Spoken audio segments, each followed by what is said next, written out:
What is going on, everybody? Welcome back to 49ers First Takes. Back with my special guest, my friend RSF 49ers Raj, talking 49er news, little roster, little roster reconstruction, and 53-man tinkering and practice squad and all that stuff. We got a new wide receiver in the building. We have some injury updates. We're going to get to all of that. Before we do that, Raj, how you doing, man? It was a busy day. I don't know if you know the meme of Jimmy Butler, where like in the NBA Finals, he carried that team, and he's like slumped over on the side, like he's just like gassed out from carrying that team. That's how I felt today. I was posting oh my gosh, so much news. I'm tired, but I'm doing good. I saw something similar, but from wrestling. It's Undertaker versus Bret Hart, and Hell the yeah. Undertaker sits up constantly.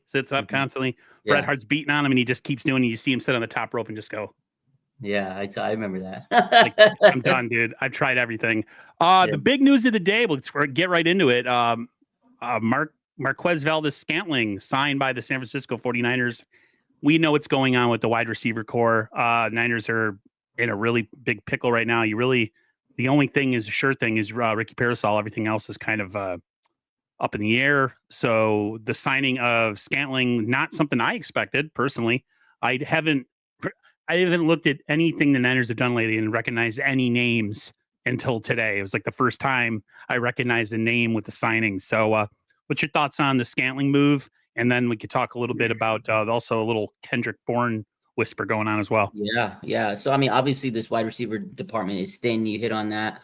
Right now, Ricky Parcells is wide receiver one. No disrespect, but that's crazy. Like to say that. Drafted in the first round, he should be good, but it is crazy. Jacob Cowan goes on injured reserve today. Like there was so much going on with these wide receivers that it's like, wow.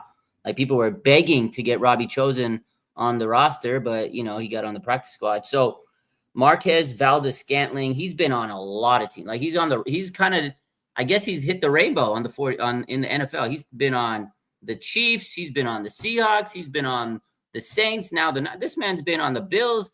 He's probably done the rainbow of colors of teams. Like that's not necessarily a great thing. He's a veteran. He's on the Packers before. He was good a couple years back. He's just a veteran. They just need bodies. At this point, the Niners need bodies. DeMarcus Robinson suspended. It's kind of crazy because they're going to give Marcus Valdes-Scantling a one-year deal. I don't know if he's going to even make it through the whole year with this team, with the roster shuffling they're going to do. I think they're giving him like $3.5 million.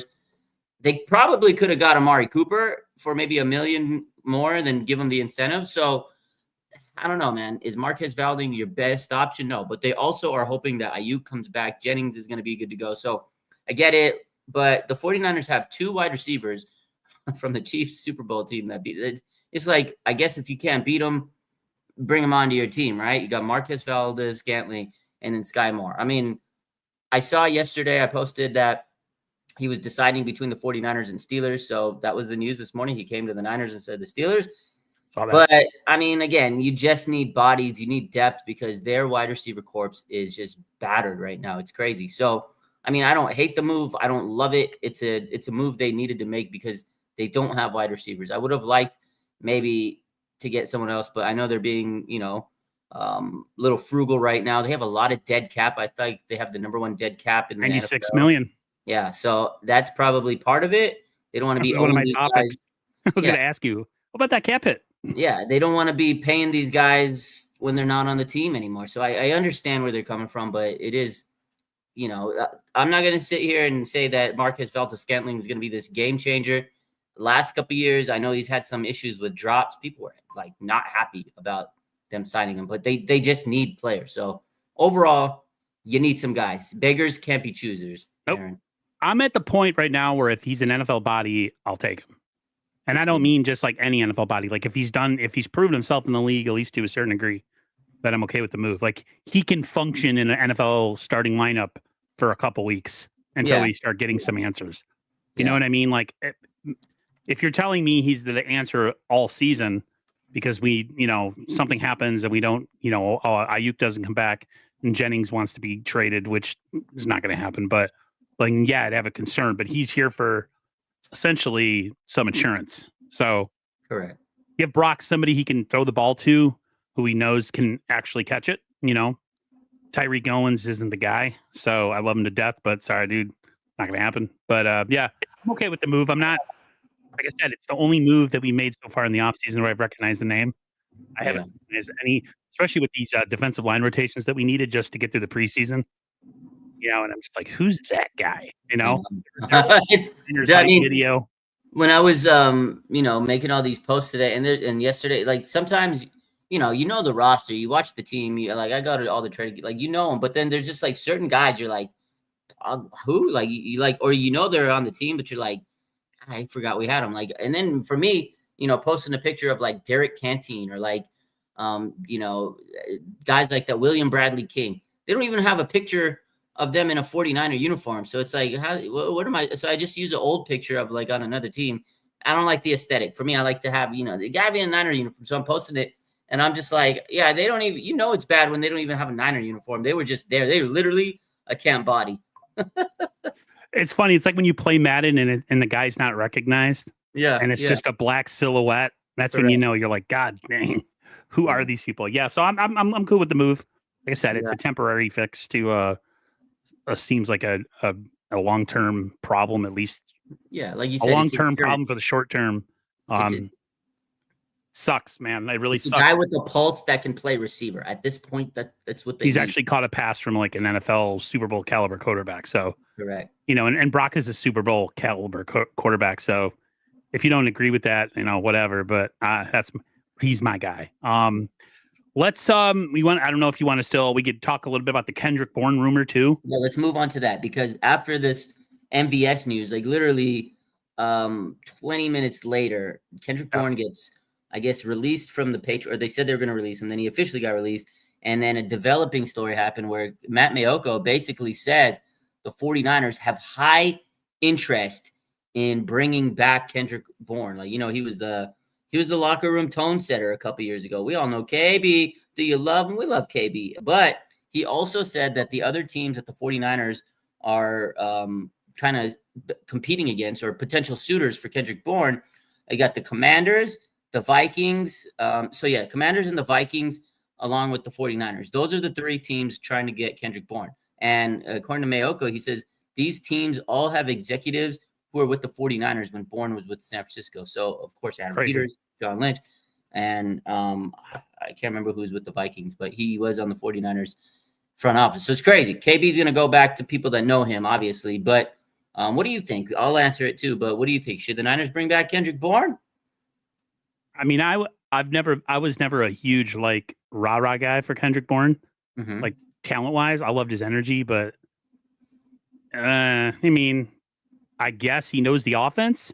Yeah, that would be my only reason to say yes, but I'm not banging down the door for KB.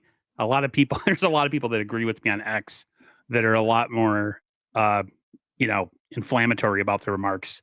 Yeah. But to me, he's just, he was never like this big time guy. He was more, like I said, he was like a third down guy, kind of end zone guy. He was kind of like Juwan Jennings before Juwan Jennings. Yeah. He was like the versatility. He was that locker room. He was the vibe guy. He was blocker. He was good, but and stuff got everybody moving.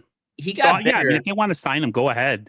He got better over the years. He did get better over the years, and then he made he got a big contract out of the Patriots. I don't blame him for leaving, which is crazy. I know. And then he blew out his knee, and he hasn't been the same since. So that's the other thing. I mean, he's gonna just be a rental. He's there for vibes. They need veterans, Kendrick Bourne's not gonna go out there and get you like a volume amount of catches, but he's just there because again, they need some guys to catch. I think he knows the system, so it's not like he would have to, figure everything out. It would be a seamless transition. I think for the culture, for the beginning of the season, it might be pretty cool to have him back. I'm not going to be mad if we don't get him. I think it would be pretty sweet to get KB. I liked KB, all right? The vibes, the locker room. Hey, and you know what? Beginning of the season, him and Trent Williams could come out with the boombox. And, we've been looking for someone to replace Debo with the boombox. KB, that's the perfect guy, Aaron. That's the perfect guy right there. There was going to be somebody to come out with Trent Williams for the boombox. It would be KB. It would be KB. He's our rental. How do you look at this though? As I'm sure you've touched on this with, I know you touched on roster stuff with Larry the other day. Yeah. But how in yourself, how do you see this working out? I mean, like, how the heck are they going to manage bringing in people like for a temporary solution, and then once guys get healthy, say Jawan Jennings is, somehow figures out that his calf boo boo and his contract are all kind of like together, and then of course with Brandon Ayuk, like, man, that's going to be. They were talking about roster gymnastics with the 53-man roster. They're going to have to do that with the wide receiver core if they get two, like mid-season, they get two guys back that are essentially like fresh, ready to go. That would be weird. Yeah. So as far as the roster goes with quarterbacks, you just better hope that the O-line can keep Brock Purdy healthy. I think if Mac Jones has to come in at any point, I feel confident. I like what I've seen out of him. He could probably win some games. You don't want him to be there every day, but if it gets past them, then we're in some trouble because, like you said, they waived the Carter Bradley and Tanner Mordecai, and then they did sign the new quarterback today, Martinez. So it's like I'm really hoping that Brock Purdy. He said he was en route. Yeah, Brock needs to not get hurt this year. Yeah, we talk about this we talk about this all the time. Like we talked this when me and you were doing our streams daily back when Brock was the team a couple years ago. You always used to talk about like how the Niners they always specialize in playmakers and defensive line, and how offensive line is always back burner.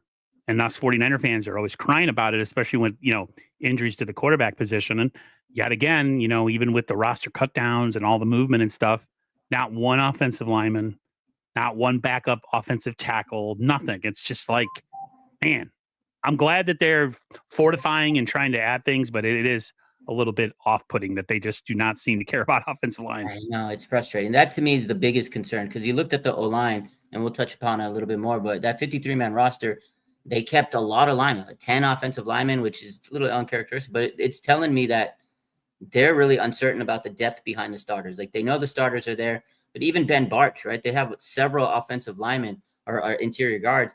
I don't know if he's going to be able to stay healthy, so they just added a whole bunch. I'm happy for Drew Moss, Connor Colby, those young guys.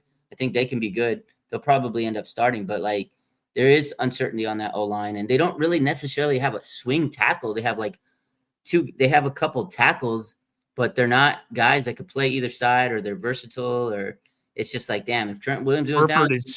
Burford is such a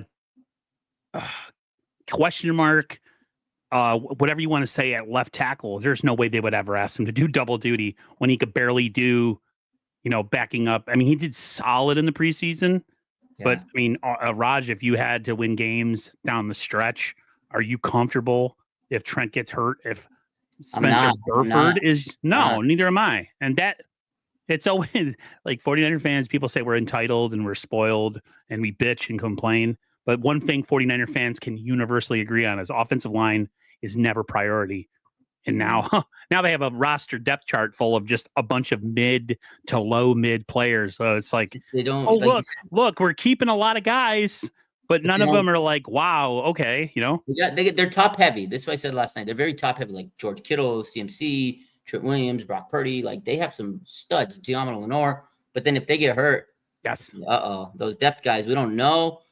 They got a lot of young guys. I'm excited about the young players because last year they did a good job with the draft. I feel like these young guys are going to come ready. Like, we're excited about them, but you never know. They might hit that rookie wall. I got a quick stat here. I know we talked about MVS a few minutes ago, but here's a crazy stat for Marquez Valdes-Scantling. He's an MVP magnet. Have you heard about this? He's an MVP magnet. So check it out. Every quarterback to win an MVP award in the last 5 seasons played with Marquez Valdes-Scantling that year. So we got Aaron Rodgers in 2020, Aaron Rodgers in 2021, Patrick Mahomes in 2022. He won the MVP and the Super Bowl MVP. Patrick Mahomes, Super Bowl MVP. Josh Allen was the MVP. Will Brock Purdy be the next MVP because he plays with MVS? That's a crazy. Is Brock Purdy going to keep the stat going, or is he going to blow the chance? There's a 4% chance of winning MVP for Brock Purdy this season. But it would blow. It would blow the mind of what's his name? I forget what show he's on. He hates Brock Purdy. Nick Wright. His brain would explode if that ever happened. That's a crazy stat. Hater. That's actual crazy. The fact that MVS has been on the MVP's team for the last 5. That's crazy. That's a wild stat. Maybe it is something. I don't know. Can you imagine? Oh God, I'd love it. Let's. I know you wanted to jump to the practice squad. We could bring it up, and then we could talk about some additions that were added a little. I mean, I uploaded this from, I think, yesterday or maybe just earlier this morning when we talked about doing a stream. So let's bring up the practice squad here. Yeah. We have quarterback Eli Apple, wide receiver Junior Burge, and I wasn't surprised that he got cut by the initial 53 after that gaffe in the preseason. William Bradley King, D-line, Derek Canteen, defensive back, wide receiver Robbie Chosen. He was chosen to be on the practice squad. I'm happy he made it. Travis Gibson, I know a lot of people were high on him in the preseason. Niners got a nice little kind of, bargain basement edge player. Jalen Graham, I'm so happy that they kept him. Linebacker. Niners have a deep linebacking core, man, even on practice squad. Drake Nugent, my guy Curtis Robinson. I'm so happy for him in the preseason. Again, another linebacker I think who could fill in nicely for a short-term basis. I think the Niners. You can say what you want about a lot of other positions, but I think the linebacking core on this team is as deep as we have at any position. Yeah, the linebacking team is so good. Chaz Surratt didn't make the roster. The Seahawks, they signed him to their active roster. I think it's more for some intel because the Seahawks and the Niners play week 1. They're trying to get that Robert Saleh intel. We already know. Yeah. That's what MVS is too. I don't know. Oh yeah, because he played with yeah. Woo. You never know. Malik Turner, wide receiver.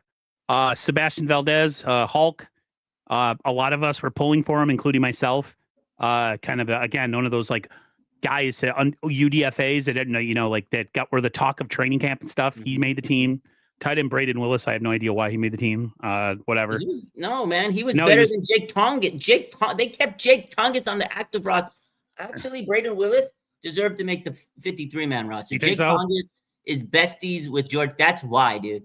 I really think that's the case. One random point that I want to ask you about has nothing to do with this. Why is Trent Taylor on the sidelines? Because he's best friends with George Kittle. That's just his like hype guy. I don't know. He's not even on the roster. What is he? That is so weird. He was on the sideline in Niners gear in the preseason. He was. I think he was like an IR or something, but he's been on IR for the last like 5 years. And then we have Nick Sakil to round it out. And then we've had some other moves that you were going to bring up that the Niners have added. Let me go over those. But real quick, Nick Sakil, I was surprised he didn't make the initial roster because I didn't think he should. I thought Drew Moss should have over Nick Sakil, and they did it. They did the thing. So I was very pleasantly surprised. I don't think Nick Sakil should have been there. And I thought roster politics was going to win over that. But Nick Sakil, Brock Purdy's former roommate, makes it to the practice squad. So, I mean, I knew he'd be on his team at some capacity. Travis Gibson should be on that 53. I think he was really nice when he came in. I like him more than Robert Beal, but, Robert Beal, if you don't put him on the team and you make him on the practice squad, it's going to look bad. I think the 49ers have to justify some of their picks sometimes or their players. So Yetur Gross-Matos, right? He's on the roster. This man is like Bigfoot. You never see him out there, but they got to justify the pick. So it's unfortunate. Now they have to justify their wages and making these horrible picks. Correct. Yeah. So a couple moves that happened. Evan Anderson, they actually waived him because they signed Jordan Jefferson to their roster, right? He was a guy they claimed from the Jaguars. I was surprised they waived Evan Anderson. He was good. I thought he should make it. I thought at least practice squad. They waived him with the injury designation is what they said. So maybe he was banged up, and that's the unfortunate situation. Because you injure like a toenail and you're on the Niners like borderline roster, you're getting cut for somebody else. So don't injure your toenail. Yeah, so they waived Evan Anderson and Corey Kiner from injured reserve with an injury settlement. So maybe they'll be back when everything, rounds out. But it is unfortunate for him. I liked him. What do you know about this Jefferson guy? I was kind of conversating between Sterling Bennett of 49er Access. He even said that he had to do a deep dive on him. Seems like he's more of a run fit guy. He's a run stuffer. Yeah, I looked at him. I kind of saw some film a little bit earlier. I kind of was trying to figure out a little bit of. He's like a run stuffer. He's from LSU. He's a big dude, big Molly. I also found out, according to Mike Garofalo, that the Bengals were trying to claim him. They actually were trying to get him, but the Niners, because they have the higher priority, they took him over the Bengals. So we won on that. And yeah, he's like a stout run blocker. And Is maybe that because they're waiting for I'm trying to say Kevin Givens. Ricky. No, our rookie. There, he was kind of slow coming along the preseason. Alfred Collins. Alfred Collins. Maybe. I think they just wanted to add some, I think because Evan Anderson, if he's really hurt, they needed a guy to take a role from there. But I think they really want to improve that run defense, because last year run defense was wild. Eli Apple was chosen on this roster. That is wild. Eli Apple over Dallas Flowers. Flowers should have made the team. I don't understand the problem. Crazy work, Luis. Like that. I was like, what are you doing? He should have made the 53. He doesn't. Dude, we got Santa Claus pissed. He's pissed. I know. I love that thing. I love Luis, man. He's always in the chat. He's a cool dude. But Eli Apple, bro. Either you could have put. I mean, I would have even taken Shiloh Sanders over Eli Apple. Let's get out of here. If I had to pick between Eli Apple and horse excrement to be on the field at the same time, or on the field to play DB, I would take horse excrement over Eli Apple. He's wild. That duty cheese. He's bad, sucks. Bro. But I guess they like him. Whatever. Look, a name value player. Let's add him. He hasn't been good ever. But yeah, I don't get it. Yeah. Another move that the Niners made that's not on this list, but they made it. It's according to Vic Tafer. He used to be a Raiders beat writer. Now he's the 49ers beat. I love Vic. He's great. They signed former Raiders running back Sincere McCormick to the practice squad. They didn't get Jeff Wilson. Jeff Wilson went to the Dolphins practice squad. Which is so weird. Yeah, I know. He went from the Dolphins to the Niners, back to the Dolphins. Weird. But they got this guy, Sincere McCormick. I really like this guy. They thought he was going to be Genty's like premier backup, like primary backup. This guy's good. He can run. He's got some moves to him. So I like this. He's younger than Jeff Wilson. I kind of like this move. I wanted Jeff Wilson on the roster. I'm a Jeff Wilson guy, man. I don't understand this move at all. But they weren't going to keep Wilson on the 53, so I understand. No. But it's wild. He goes back to Miami after coming back. Roster shut. He just went back and forth to the two teams he was on. So my brother, because he's a Dolphins fan, I was like, "You won't believe who's signing back with the Dolphins." And he looks at me and he goes, and I'm like, "Jeff Wilson Jr." Yeah. And he's just like, "Why?" I'm like, "Crazy." I don't know. We're like each other's farm teams. Yeah, here, we'll keep them warm for you, and then you can retrade for them in week 11 when we have another an injury filled running back room like we always do. We'll get them back. Like it's just like, what? The Niners can never have enough running backs, Raj, ever. They need them. That's why I'm glad they got this Sincere McCormick, because he's fresh legs, he's younger. You want guys that could probably step in if needed, and I'm sure we're going to need it because the Niners do go through running backs like crazy.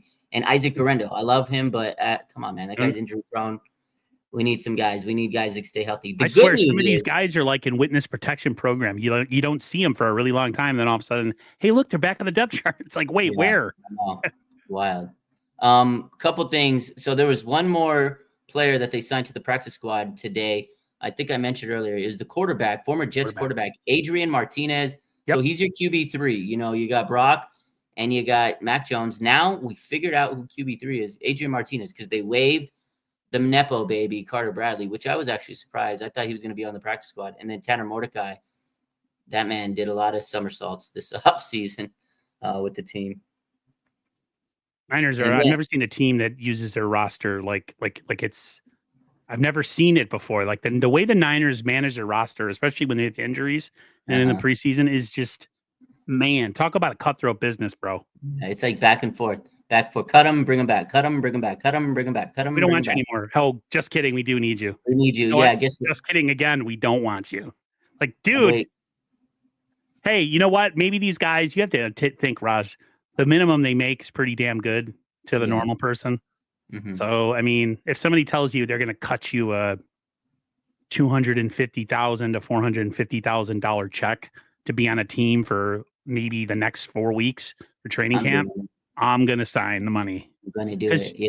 You know what I'm saying? Like, it's not like money. It's not lifelong money, but like for someone like myself, if somebody offered me $250 to $450K for like 4 weeks of work. Yeah. It's pretty good. Sure. You can, do what you got to do. Stay on your feet for a while until Yeah, find another job, and you're like that money will hold you over for at least maybe a year or so.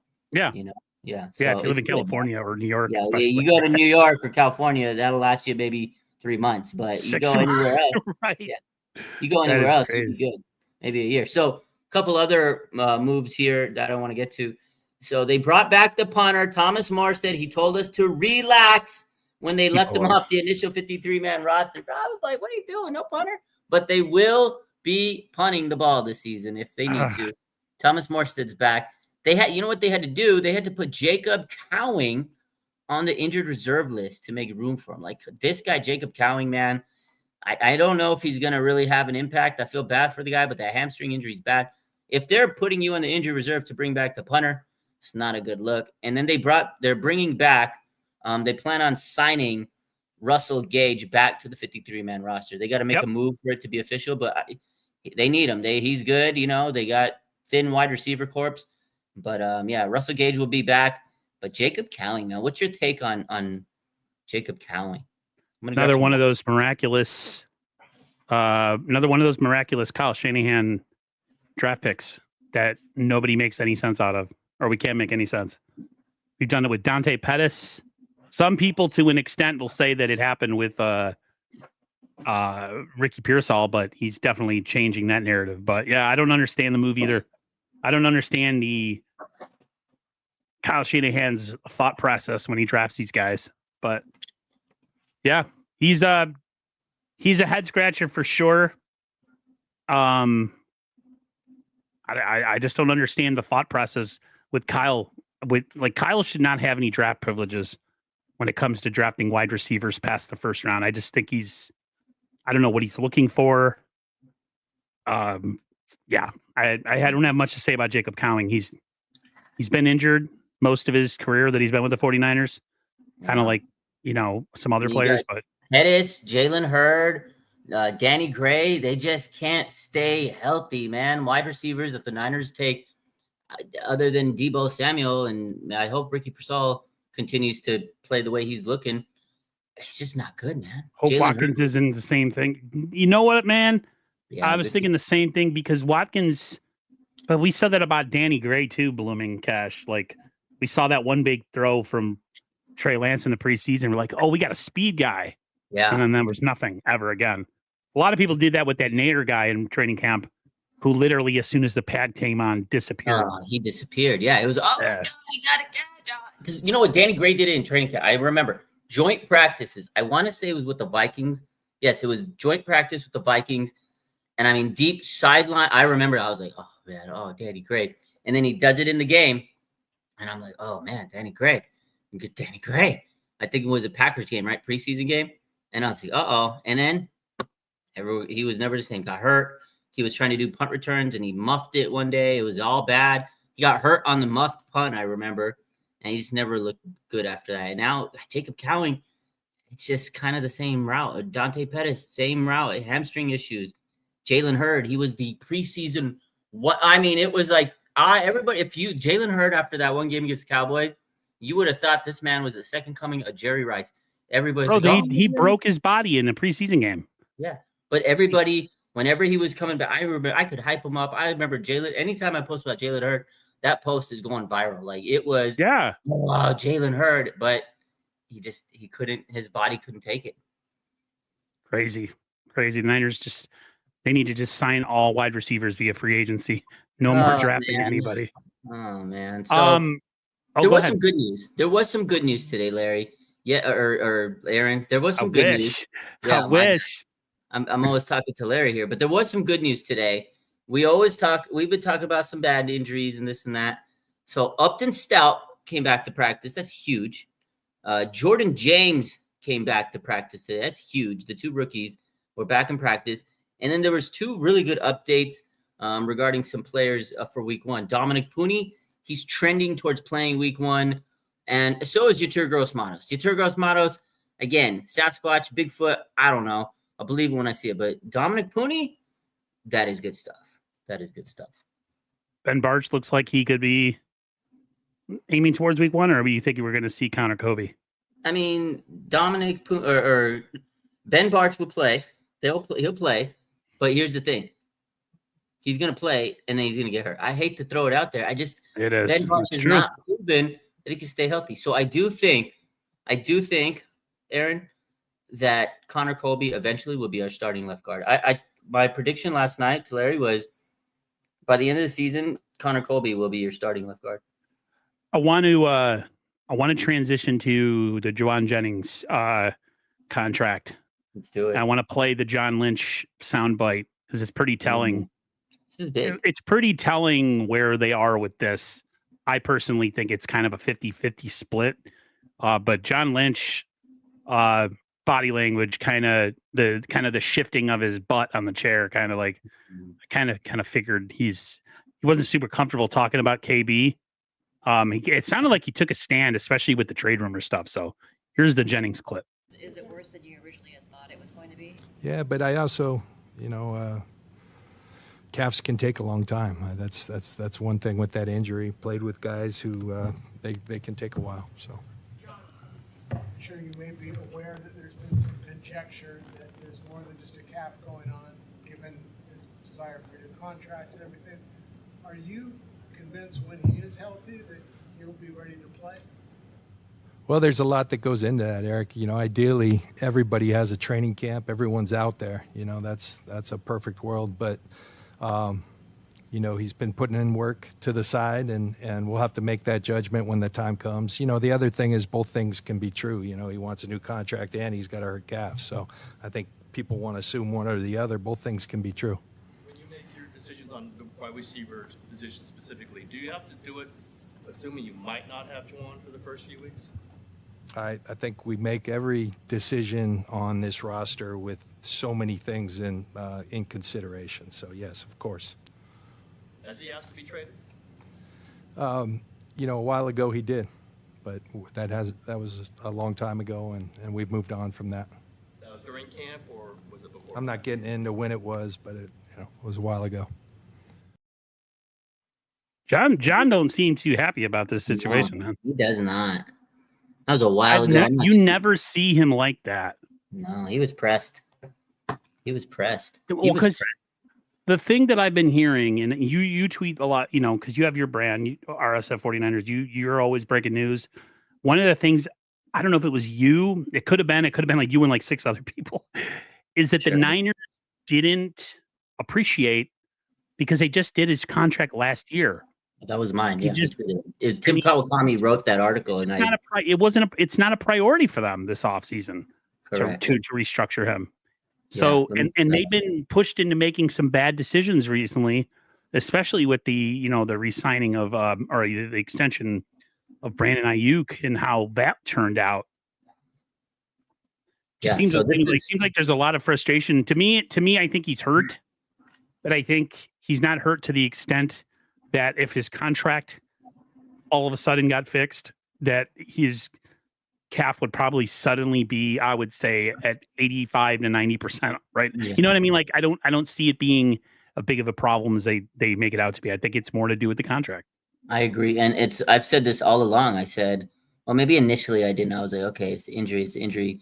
Because he was out there, he had his physical, he was in training camp the first few days and he looked great. And then boom, the calf flare up. And he hadn't got paid yet. I said, hey, if you drop some millions on that calf, it's going to be feeling like you rub it on that calf, it'll feel good. But this is what Tim Kawakami had wrote about. This is what you're referencing.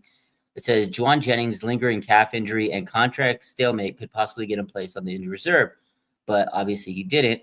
It says there's growing frustration on both sides as Jennings continues to miss practice with the calf injury and 49ers management continues to show little interest in restructuring his contract and giving him a big pay raise for the second time in a little over a year. So, yeah, they're like, hey, dude, we paid you. What is the deal? We already paid you. Like, I get it, but we don't have you as a priority. We got dead cap. We got this. We got that. Like, it's just not something we need to do right now. And then yesterday, when they were doing roster cuts, this news, I mean, Tim Kawakami tweeted again. So I posted this news. Let me find it. Sorry, let me go back. I have like millions of tweets these last couple days. Okay. Tim Kawakami says, it sounds like there's still no resolution to the 49ers Juwan Jennings situation.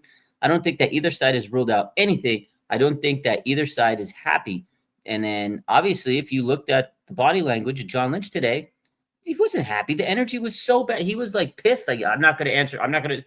He just was tired of dealing with this. I feel like he's like, look, man, Juwan's supposed to be a different guy. He's supposed to be like that clubhouse rah-rah guy like KB was, right? And now he's pulling what Brandon Ayuk does. We got a week before the season starts, pretty much, week and some change. And you're going to give us this whole situation where you're not – I don't even know if he's – like he said, I don't know if he's going to play. It's he's unsure. That's what he said today. He's unsure. They're still contract. They don't want to trade him. I think the biggest thing of that today, because I made it like a breaking news post on my Instagram, and people are like, that's not breaking news. But it was basically him saying, yeah, we did try to trade him a while ago, but we're not. Kyle denied that early on, though. Remember that? That's right. That's why, to me, it was big, because they actually confirmed that, yes, the trade was true. They asked for a trade, but it's off the table. The fact that he said that, to me, it's John Lynch saying, hey, look, we put our foot down. We're not trading him. We're shutting down the trade. Like, it's done. We're not. There's no more trade. Like that. Yeah. The question was, what do you get? What would you pay him? Nothing. He got paid last year. That's right. He had one really stellar year in the National Football League. Correct. Before you were a third down receiver, which you did a great job, but healthy, you're number 3. Healthy, this team healthy, you're number 3, and depending what Demarcus Robinson does, you could be number 4. Yeah.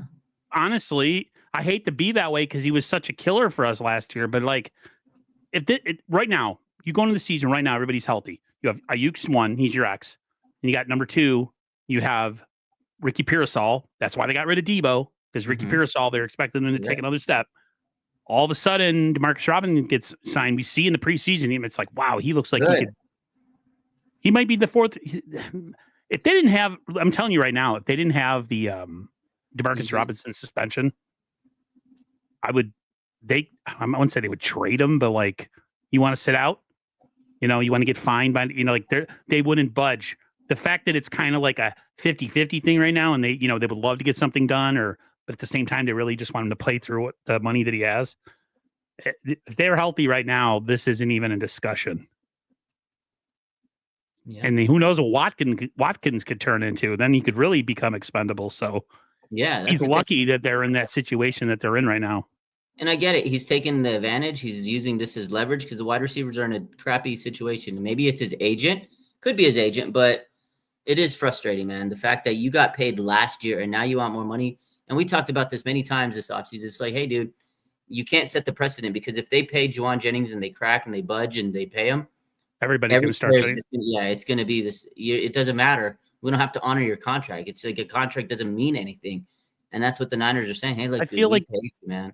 Yeah, I feel like the Niners, every time they've been forced to do a contract based on a small amount of for instance, the Jimmy Garoppolo contract ended up being not that great, because it's like for what they paid him and what they expected him to be after like 6 games of work. And same thing with Ayuk, where I feel like anytime the Niners are pressed into a corner to contract, I always feel like the Niners lose that contract negotiation. They're always the loser. Always the loser in that situation. And the only time they've been winners has been Fred Warner, Bosa, and even Bosa a little questionable, because that kind of took a while. Fred Warner, Bosa. I'm trying to think of another player, maybe Christian McCaffrey. If there's one guy that is Lenore didn't even, because he didn't even get into like some drama. They already committed to Lenore last year before the season. That's why I remember you saw the reports earlier a couple weeks ago that Charvarius Ward was like, they didn't want to pay me, because they already knew they were going to move and make Lenore their top guy, because he's the younger cornerback. And Renardo Green played really good last year. That's why they drafted him. That's what they drafted him. Expendable, homie. That's just how these guys get caught in their feelings, man. It's a business. If you can trade Joe Montana away from this franchise after winning you 4 Super Bowls, everybody else, Jerry Rice got traded too, guys. Sorry. I like what Big Brick says. He says he's already making $7.5 million with $3.5 million in incentives that he can earn. A lot of that is incentives. Like, you go ball out, we're paying you more money if you go earn your money, right? And then he says, I would round him up to $8 million and add another $1.5 million of performance incentives. Like, just give him some incentive. Like, hey, you want money? Earn it. Go out there. You give me 10 touchdowns, you can get X amount of millions. Like, that's what they need to do. Don't give him a big extension. Say, we're going to put some performance enhancers in your contract. Go earn it, man, because we already say they're going to put it in his drink. I was like, performance? Yeah, well, they can do that too. I think he might already have that. Yeah, but at the end of the day, like, don't come to me. I've already given you your salary. I already gave you a raise. Now you want more money. Like, okay, I'm gonna say you're doing this now. You're the manager now. You're wide receiver one now because all these injuries. Prove that you could be wide receiver one. Like you had a good season last year, but if you're a wide receiver one on any other team, would you be able to do what you're able to do? I don't know, man. So prove it to me. Go show me the money. Go show me what you could do and earn it. That's what you got to do, man. I did see this. He said that Lynch said that the incentives were already earned last year, so he already, unfortunately, earned his Add some incentive. more. What I'm saying, add some more. Maybe. Boost. Yeah. That's what I'm saying. That's Just on him for making a dumb contract last year. If you thought you were going to be so good, make more. But again, he didn't know because you're right. He was a third receiver, so he was probably like, I don't know if I could hit those incentives as a third receiver. But then when he became the top receiver and all these injuries are happening, he's like, look what I can do. I think he played his card thinking that the Niners would cave. The Niners are doing everything to have him. If he can't play, he can't play. Like the fact that they brought in MVS, they could bring in Kendrick Bourne. They kept Russell Gage, Robbie Chosen's. Like, you want to play hardball? We have some bodies that we could throw out there. Yeah, if you want to sit think there. They're also preparing themselves for if he's not able to play week one. Well, shit, we need to have people. Okay, you're not going to play Jennings. We got Sky Moore, we got MVS, we got Robbie Chosen, we got Russell Gage. Like, we got guys that we could throw out there. They may not be as good as you in your mind. Like, they might not be, but at the end of the day, at least we have a contingency plan because you need players. We need bodies. And that's what we said at the beginning of the show is, hey, we got insurance policy. They may not be the best, but Juwan Jennings isn't the best. Like, he's good. I love him. But he's a third down receiver. He's a third down possession receiver with no speed. Like, we're like, you're special, but you're not that special. We love you. I just hate the drama every year, man. Yeah. Every year. I wanted to get into I have another video I wanted to play. They were asked about Jake Moody. I ain't a Jake Moody guy. I had another clip I wanted to play, but I don't want to feel like I don't want to play it. I don't know if I lost it or whatever. It was essentially it was Richard Sherman talking about, having to hold your breath every time a guy makes an extra point. I saw that video. Yeah. So here is John being asked again, being the master politician that he is. And he loves to spin things. He's good at it. They're asking him how he felt about Moody this preseason. And here's what he had to say. How do you think Jake Moody did this preseason? Well, I think it was an excellent competition between him and Joseph. I think Kyle spoke to, we didn't want that competition to end, but anyone who says it wasn't a competition, I don't really agree. I think, the coaches, the special teams coaches are always charting everything. So you see what you see in front of everyone, and then they're doing things to the side. And Jake had a really good, preseason. I found it interesting after, having a hell of a game in Las Vegas that, a lot of people still have questions. And I guess that when you had a season like he did last year, those things are going to be there until you put those, you kind of put that away. And, we got a lot of belief in him and understand that last year was rough, but that happens in guys' careers. Our confidence and belief in him is what we see out here. But I will say everything's earned in this league, and everyone's got to go prove it each and every game, each and every year. And so Jake understands that. I don't believe Kyle feels the same way. No, you could tell. You could read his body language. He's like, fuck, I hate this guy. I can't believe I drafted a kicker. Because he even said when he called him on draft day, like, you better be worth it because I drafted you instead of a running back. He goes, I was going to pick a running back, but I picked you. And now we got Jake Moody here missing. And then they both said, oh, we had a great preseason. Like, they got to give him confidence. They can't say he didn't because you're going to wreck his confidence. Raj, I have never seen, and I got into a disagreement with my guy, Sterling, who thinks, bagging on him is not right. But I'm sorry. I love Sterling to death, but I'm going to bag on this guy because you shouldn't have to mollycoddle a professional football player and massage his ego and celebrate a preseason game-winning kick. Like, it's professional sports, bro. This isn't Pop Warner. You want him to tell your kid that he's doing good, and you want to give him confidence. And an 8-year-old, every time he misses a kick, it looks like he wants to cry. I can't even, dude. The F word is always at the forefront of my thoughts. want to, like, really, bro? I've told people this a million times. If I was a big time player on this team who busted his ass the whole game, and then the game came down to a kicker missing it, they would have to escort him. They would have to protect him in the locker room because I would destroy him. Like, You know, I'd it's kill him. frustrating, man. It's Like, ridiculous. yeah, it just sucks because they used a high draft pick on him. It's like, man, you really didn't need to do it. You could find kickers that they'll line up for tryouts all day, every day. Like, it's silly. And all the pressure he's had on him since day one, I get it. He has a lot of pressure because he was a third-round kicker, but they did that to themselves. They created the drama. They created the pressure. And then I want to go back to what Lynch said, that there was, the competition that he says, I didn't want it to end, but the injuries, right? So foolish. They had to I'm get rid of him. sorry. They had to get rid of him. But for him to say, oh, he looked great on the competition, I was there. Greg Joseph looked better than him. Like, he missed a few. They both missed a little bit, but Greg Joseph made more kicks than him overall. I was there. I see he's sitting there they were charting it. What do you get? I'm charting it just like the kicker, like the coaches are kicking it. I'd be charting it. When All the beat Bosa writers- tells you he's watching a kicking competition, he's saying something without saying something. Yeah. This mofo is like, I kill my body. I look like a Greek god. I'm the one guy constantly getting pressure on this team, killing myself for this bitch ass kicker to go out there with his slumped shoulders and his shitty body language. And I hate it. Like, are you kidding me? Oh, I'm sorry. I don't usually get to swear or get mad, but like, Jake Moody's got me. If he loses a game for the 49ers, I told a couple people on Twitter, I said, I will not say anything negative about Moody until if he loses a game for the 49ers this year, or he does something that costs the Niners a game or two. I said, I'm going to open up the floodgates on this guy, because everyone's like, man, you're so rough on him. You need to have confidence in him. And, he'll turn it around, do this and that. And I'm just like, they're like, he hasn't lost any games for us yet.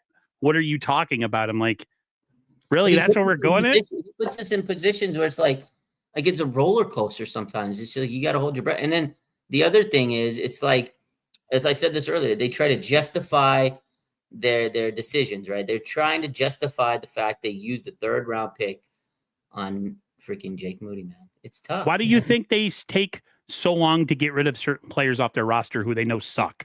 Because that's what it is. They're justifying. They have to justify their pick.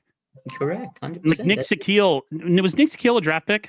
Yeah, he was a draft pick. And they said he's working. I saw a tweet that said the Niners believe he's working his way to being a starter. He's been in the league 4 years. Working his way? What is he learn how to block? You know why he was on the roster? You know why he was on the roster? Brock Purdy was his roommate, and we know weird. Franchise quarterback. It's roster. A lot of it's roster politics. It is roster politics. Yeah, a lot of it is. But then the other thing is they have to justify their decisions, because if they were to cut Jake Moody, people are going to take their credibility and be like, dude, you guys don't know what you're doing. But it's frustrating. Like, there's a lot of positives, but there's a lot of like little irritating things here and there, man. Your favorite player is my favorite player. He's on your wall. He is so coaching him up and loving him. And I'm like, Kittle, I love you, dude, but cut the crap, dude.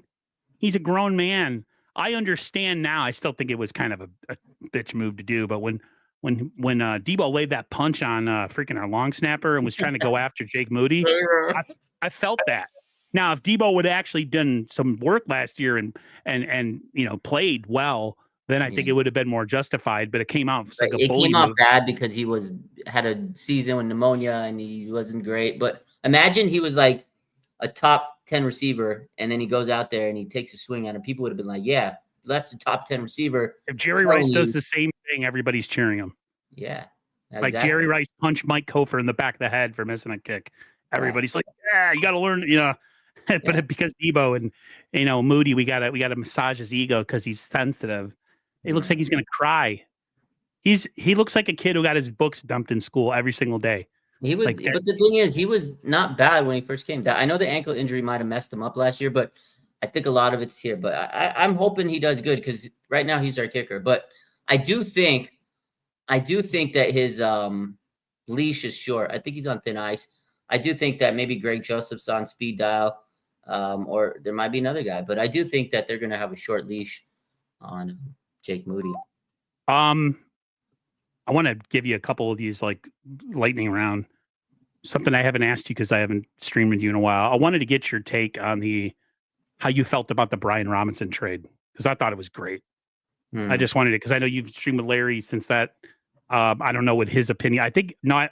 I caught something and it was very complimentary of the move. I mean, essentially they have a real number 2 back. They have a legit number 2 back, which is something they haven't had legitimately since really ever. I don't know. What's your feeling on it? Just, quickly. Real quick, I want to answer Julius's question, and then we'll get to that. So I just looked it up. Okay, there's a couple answers for this question. So the highest drafted kicker in NFL history is Charlie Golgolak, who was selected 6th overall by the Washington Redskins in the 1966 NFL draft. This was prior to the merger of the NFL and AFL. Russell Erxelben was drafted 11th overall in 1979. He was listed as both a kicker and a punter. Oh, dual threat, baby. And then you had Sebastian Janikowski. This is who I thought it was before I looked it up. Sebastian Janikowski was drafted 17th overall in 2000, but Golgolak's 6th overall pick remains highest for a pure kicker, according to most sports news sites. That's crazy. 6th pick in the draft, the kicker. I thought the Niners were dumb. 6th. Wow. Imagine with the number 6 pick in the NFL draft, the Washington Redskins select Charlie Golgolak, kicker. Oh my God! Imagine that today. They need a quarterback. Can he throw the ball too? You imagine if the internet was around in the '60s, bro? Oh my God! Oh, this shit would have. Dude would have got his house TP'd. They would have thrown. He would have like poop in bags set on fire, thrown at his house. Yeah. Oh my God, dude! It's fucking Unbelievable. To go back to your question, so Brian Robinson, I love this trade, man. That was great. Didn't really give up much. Late round pick. And you got to realize they're going to get comp picks to replace that pick. And, they needed durability in the running room. We talked about it. Grendo, he's a liability. Jordan James is coming back, but he came back from broke figure. Brian Robinson, running back 2, take some pressure off CMC. Let him run the ball. It's a good 1-year rental. I was happy about this trade. Yeah, for sure. Me too. There was I wanted to play another clip before we get out of here, and then we could touch on the 53-man roster. But essentially, John's talking about the fact that we had 12 draft picks this year, correct? Yeah, we 12. We kept 11 on the roster. And we kept 11. John's pretty much telling you, or 10 of 11. No, 10 of 11. 10 of 11. Yeah, because we lost a lot of players, and we had to make up for it via draft. So John just touching on that particular topic. There is a lot of youth on this team. There's a lot of opportunity, with youth. The expectation, the standard doesn't change, and man, they've got great examples of guys who've done it at a high level in this league. So that's really cool for these guys. But you don't expect for it to go perfectly, and hopefully you've worked through a lot of that during the off season, during training camp. These guys have played preseason games. Because of some injuries in camp, a lot of these guys probably got more reps than they've expected. Now, in the same tune, some of our rookies were hurt for a couple weeks during training camp. So I think a lot of it just remains to be seen. But we're excited about what this group has infused into our team. We're excited about the team in general. Did a lot of talent leave this team last year? Absolutely, but that's the league, and. We made the best of it, and I like where our team's at. Brought to you by Dignity Health. Go ahead. Yeah, no, they didn't really have a choice roster-wise. I mean, I read that Kawakami article, and he kind of said that the Niners didn't have to go as strict the way they did as far as the roster deconstruction, and they could have, still been somewhat competitive with some free agents this year. But I mean, you listen to that, and it's they were betting on the draft this year to find replacements. Mm-hmm. I mean, according to John and Kyle, I think Kyle, there was a clip of him talking, and he seems really in good spirits about where a lot of these draft classes guys coming in this year, and that they're going to they're going to give some much needed, reps, they're going to contribute. So Yeah. We'll see, man. We have it's the perfect year to have the schedule that we have. Especially if the talk about Kyle talking about like the defense in the early part of the season might not be like the defense in the later part of the year. Maybe there's some growing pains. So it's if things work out that way this year, and the Niners end up like a wild card team, and their roster, especially their defensive roster, kind of grows into it.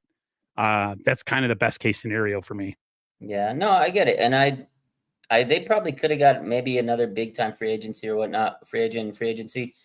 But yeah, like you said, they're going to the youth movement. And this team, they had a great young youth movement last year. They got rid of a lot of people.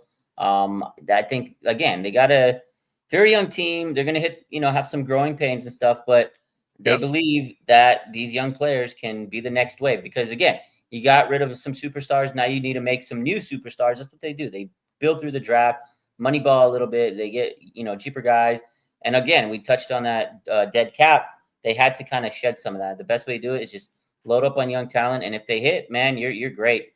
I just think that at some point they'll hit that rookie wall. Can they push through that rookie wall? Because they're going to rely on a lot of young guys. Michael Williams, you got CJ West, Alfred Collins, Upton Stout, right? You look at this depth chart, and your top 4 defensive linemen are 3 of the top 4 are rookies: Collins, West, and Michael Williams. That's crazy. That's crazy. And then you got, you might have had a gem in Siegel, right? So they have some really good promise to this group. They just have to stay healthy, and they got to persevere. So there's going to be a point where they hit that wall, and you're like, man, okay, they're really dragging right now. These rookies are making mistakes, but they got to be able to push through that. So is Jair Brown starting across from Marquise Siegel? I don't think so. I think it's going to be Jason Pinnock and Marquise Siegel. What if Jair Brown's not starting week 1, which I don't think he will? What a fall off, huh? I mean, he showed last year that he shouldn't have been the starting safety, Jair Brown. He was the 2nd round pick a couple years back. In previous year he played amazing, especially in the Super Bowl.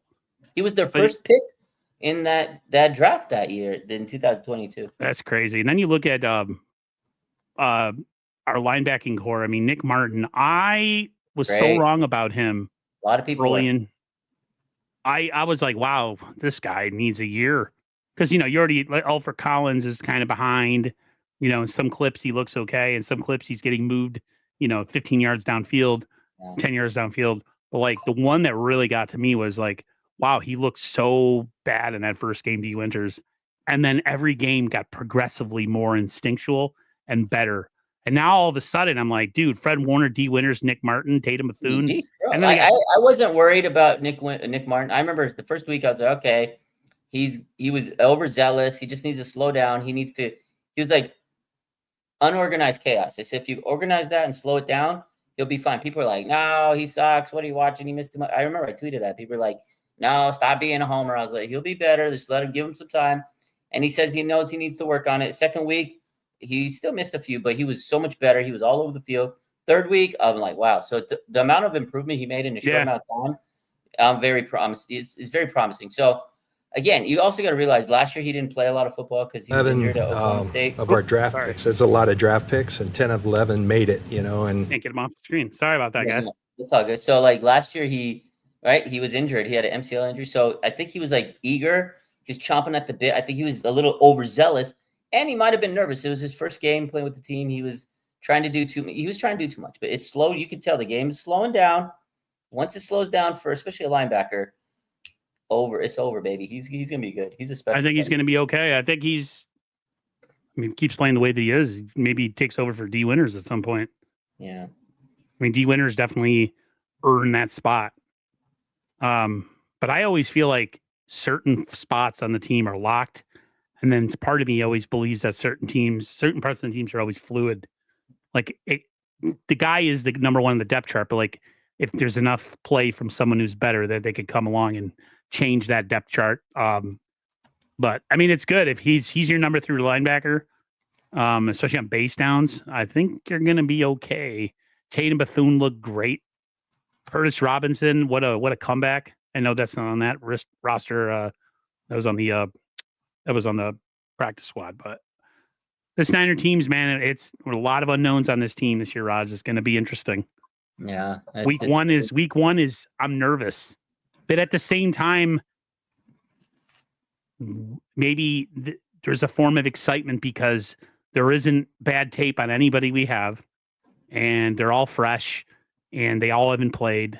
And who knows? Maybe they take like a fish to water with Robert Saleh, and we're like the 2000 whatever 14 or 13 Seahawks defense, where you're like, who are these guys? You know what I mean? So there's always that. I'm usually Mr. Negative, but part of me has almost like some kind of unbridled excitement because we've never seen any of these guys play together. So yeah, it's exciting to see it's, oh, we got a new player. It's intriguing. It's intriguing to be like, it's very intriguing. What can he do? Oh, pretty much it. That's pretty much it, guys. Raj, thanks for coming on, man. Yeah. Given the time, it's crazy to get anything locked down these days on this collaboration side of YouTube. But crazy you time. are a busy dude. You usually can catch Raj on his own channel, guys. You guys know who he is. And of course, he's on with Larry Krueger too. He's all over social media. Instagram is popping. His Twitter is popping. Yeah. Got to get him on TikTok, but I don't know. I don't think he cares about TikTok. I'm on it. We're getting better. We're getting But yeah, man, thanks for coming through, man. Everybody in the audience, whoever you are on Twitter, on Rod's channel or mine, appreciate you guys coming through. Everybody take care. Go ahead. Last one. In the morning, New Jersey's revealed. Finally, that's right. That's right. Finally get this. They gaslit us so much. Here's the thing, though, that really pisses me off about this jersey thing. It's for like week 18. I know. Why? What kind of week 1? They could have done it week 1. You're gonna release a surprise color rush or something, but we're not going to see it until week 18, and it might be a game depending on if the Niners make the playoffs and they can't change their seating, where you're going to have a bunch of backups on the field with some sweet Mac Jones. You know what I'm saying? Like, why not? How about not coming off the bye week or something? I know. I mean, I get it because it's like a rivalry, so it's supposed to be all like division games, like the NFC West, AFC, like whatever. AFC East, I think, is the other one.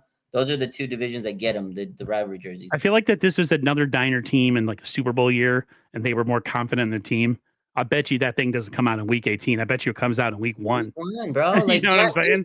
They should have they should have showed us a couple weeks ago so we can order, because we still got to order them by the time we get them. We want to wear them in the season if they're pretty cool, and and if they suck, at least we could say like, oh, we're not going to see them till week 18. So, but it's a Nike rivalry, so it's like it's on Nike, so their marketing. I think they dropped the ball on it. I don't know. I hope they're cool. They better not be lame looking, but it's going to be subjective. Some people are going to be like, oh, I got some people. No matter what, like Chicago Bear or Green Bay Packers, didn't they have like the jersey in the '94 season look like a referee's jersey or something? Yeah. It's like no one's gonna buy that, but some people did. So take care, everybody. We will see you guys down the road. Take care, everybody. Have a great rest of your week, and we'll talk to you later. Peace. Let me learn how to end a stream.